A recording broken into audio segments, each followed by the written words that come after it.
What's up, everybody? Hope all of y'all are doing undeniably fan-freaking-tastic out there. It is I, your Grandpoo Bob Booyah James Self-Standard, and I welcome all of you back to another episode of Ring Ramblings, where I ramble about stuff that happens inside of a wrestling ring. Ugh! Now, folks, you may be hearing some chainsaws in the background because in the field right next to my house, there's some people trying to cut down some trees, and I'm going to try to talk louder than the chainsaws, and I'm trying to talk louder than the background music. I'm going to try to be very energetic with this, okay? So, y'all just try to bear with me as we proceed with the video, okay? Alright. So, tonight is AEW's Double or Nothing 2024 event, and yo, this card, it is looking stacked.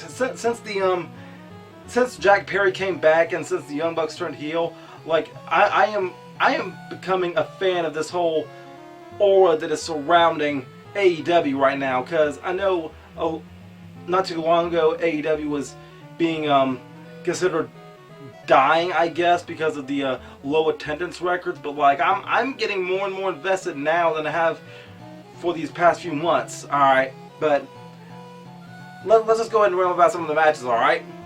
First up, we got... Oh no! I'm in a cage! And there's barbed wire too! So much metal! This is gonna hurt! Who did this? Oh, the barbed wire is so pointy and sticky. It's gonna hurt! The TNT Championship is on the line. Adam Copeland defends against Malachi Black. What is wrong with me? But yeah, y'all.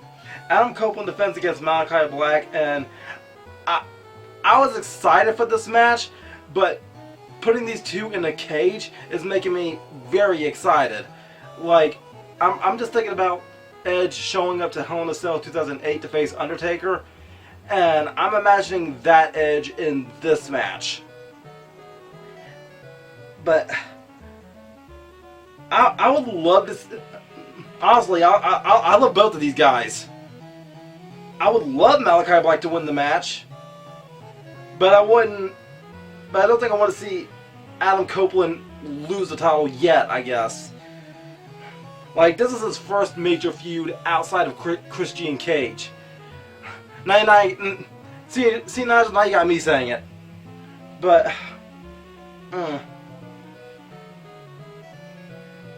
Reluctantly, I'm going to give this one to Adam Copeland. I don't know how he's going to do it, but I'm going to give this one to Adam Copeland. Malachi thinks he's dark. Adam, he's been there with the Brood. He's been there with the with the Ministry of Darkness. He's went toe to toe with the Undertaker. This match is perfect for Adam Copeland right now. Maybe he can teach Malachi a thing or two. Yeah. All right. Next up, the unified AEW World Trios Championships are being defended by the Bang Bang Gang, or the Bullet Club Gold, Jay White, Austin, and Colton Gunn, and they're defending against Death Triangles, Pac, and the Lucha Brothers of Phoenix and Penta El Zero M. I'm gonna give this one to Pac. Yeah, you know, I'm gonna give this one to Pac in the Death Triangle. Now, I know Pac, he's been in and out of AEW lately, but I have a feeling that he's going to be sticking around for a while now. And with that in mind, maybe the Death Triangle, they can be the good ones to take those unified tag team titles off of the Bang Bang Gang. So I'm going to give this one to Death Triangle. Alright, next up, the AEW International Championship is on the line as Roderick Strong defends against Will Ospreay. I'm going to give this one to Will Ospreay. Yeah, since Ospreay has came into AEW, he has been getting over AF, and I'm starting to dig his work. I'm liking Will Ospreay in AEW now better than I've seen him in New Japan. So I'm gonna give this one to Will Ospreay. The only way Will Ospreay loses this match is if the Don Callis family turns on him. All right, next up we have the IWGP Heavyweight Championship. Well, it's not being defended, but it's an IWGP Heavyweight Championship Eliminator match as Jon Moxley takes on Konosuke Takeshita. Now, to my understanding, an Eliminator match is basically just a regular match with the champion, but the title isn't on the line. But if you beat the champion, then you become #1 contender. look, I have nothing against Moxley. I think the dude's cool. But, come on. He didn't need to take that belt from... He did not need to take that belt from Tetsuya Naito. That's the only thing that ticks me off about it. That he had to take the belt from Naito, of all people. I'm going to give this one to Jon Moxley anyway. Screw it. Alright, next up. The AEW Women's World Championship is... Not again. Not freaking... Dang it, Tony! What did I tell you about flushing the color away? The AEW Women's World Championship is on the line as Toni Storm defends against Serena Deeb. I'm going to give this one to Toni Storm. I'm going to give it to Toni. Alright, next up. The FTW Championship is going to be... Thank goodness. Alright, there's a caller. Next up, the FTW Championship is on the line as... The FTW Championship is on the line in a triple threat match or a three-way match, whatever, as Chris Jericho defends his For the World Championship with Hook as a challenger, and another challenger is Katsuyori Shibata. Man, this new version of Chris Jericho, it's kind of creepy. Like, happy Chris Jericho, he's being shallow with his joy, just out there smiling and waving. It's very freaky. Like, yes, he's a heel, but he's trying to be a good guy.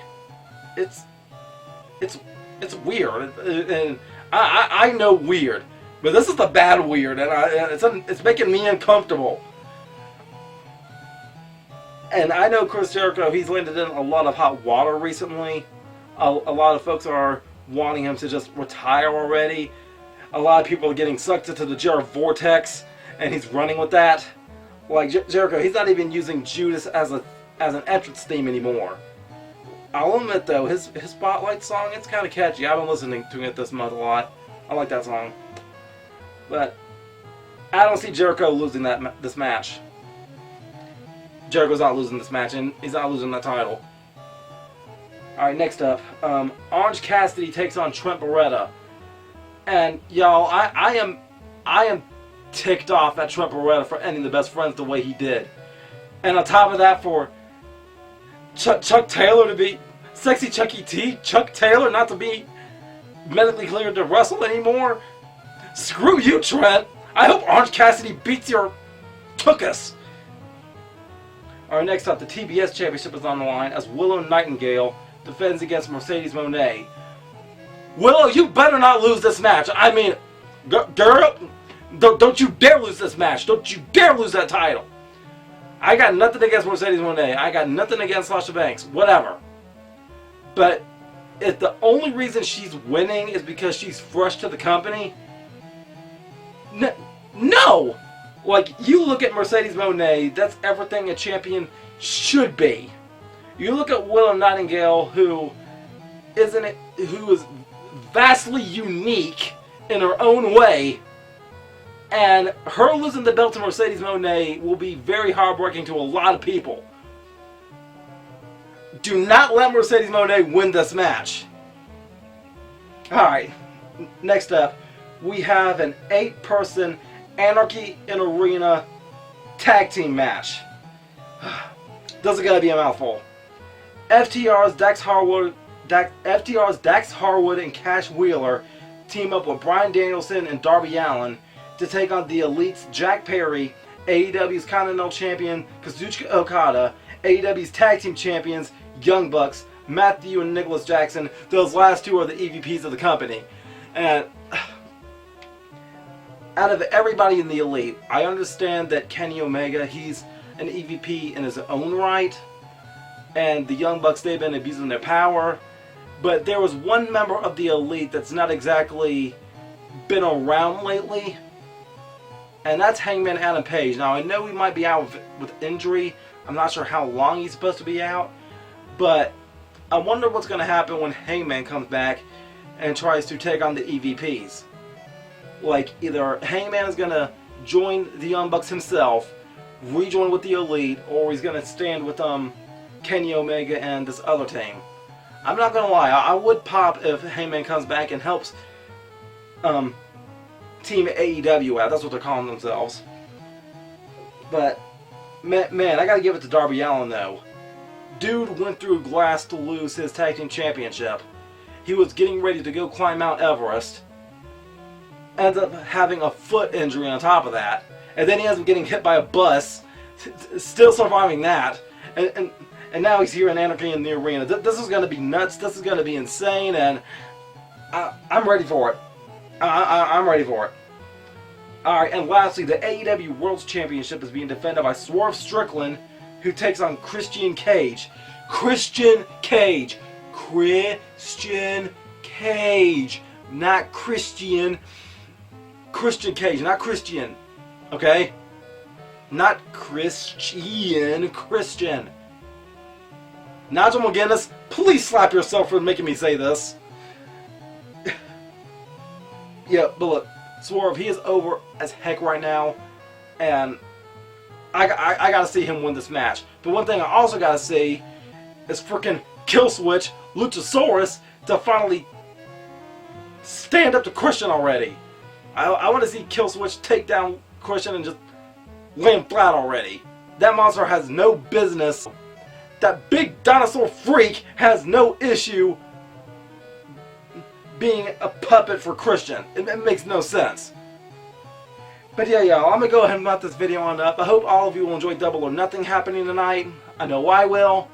And yeah, thank you all for tuning in. And if you like this video, please give it a big old thumbs up. I greatly appreciate it. Make sure all of you tune in to Sup Everybody tomorrow to see me slime myself. My anniversary is coming up on Wednesday the 29th. SSP will be turning 9 years old that day. So if you want to get any last second subscribers in there, I greatly appreciate that too. But yeah, y'all,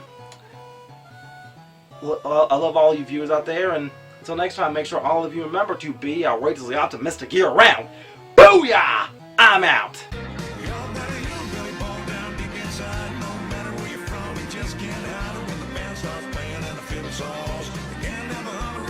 Booyah!